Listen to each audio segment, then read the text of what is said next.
Check this out. Here's the dreadfully ignorant Katie Porter making a fool of herself again on MSNBC, showing how she desperately needs a math lesson. Check it out.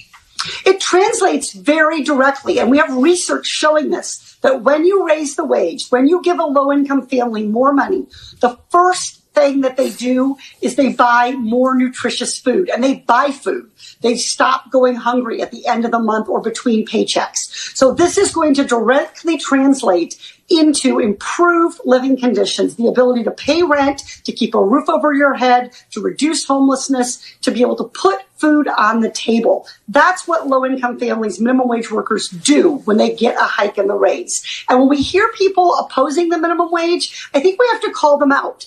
They're literally opposing people being able to feed themselves after a hard day's work.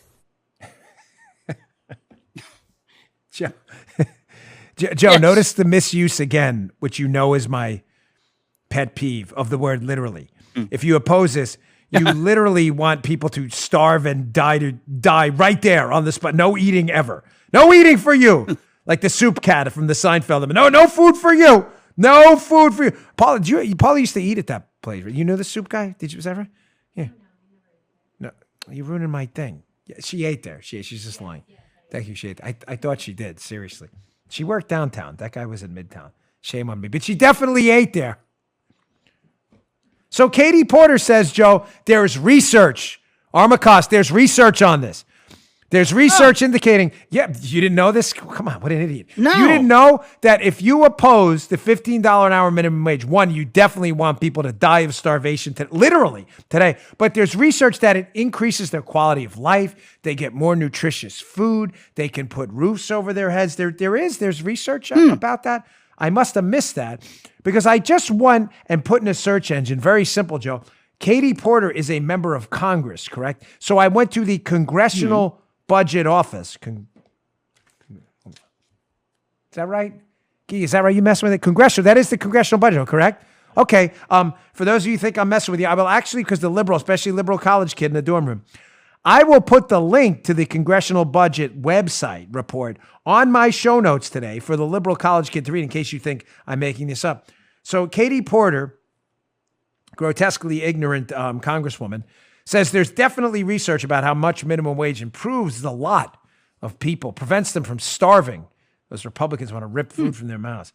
So I looked it up, and that's actually not what the research says from the Congressional Budget Office. She's a member of Congress.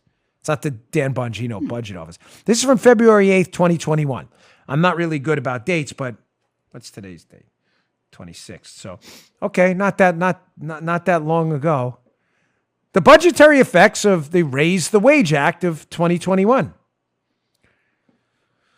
Says if the Raise the Wage Act of 2021 was enacted in March of 2021, the cumulative budget deficit over the 2021-2031 period would increase by $54 billion. Okay, so you got that. What else do we got there? We got another little screen cap from this piece.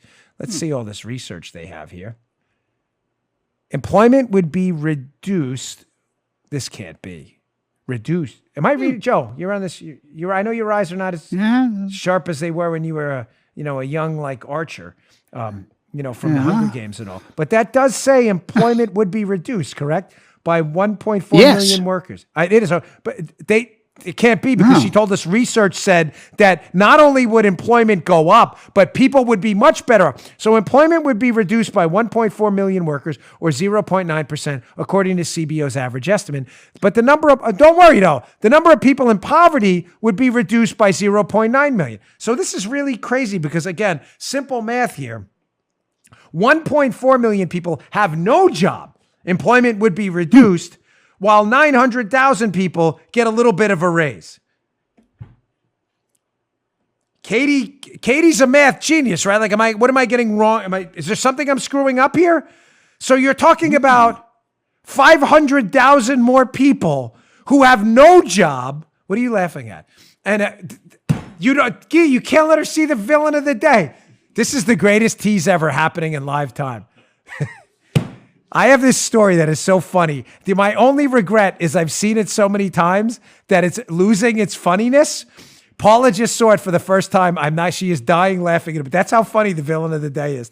Not a joke. All right, back to this because it's serious.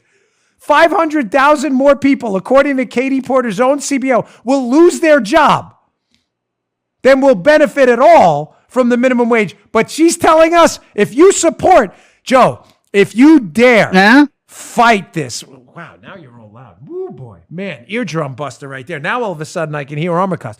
If you dare fight this, these 500,000, now you're perfect. 500,000 people who are going to be fired, you are literally pulling food from the mouths of people. You want them to starve to death right there.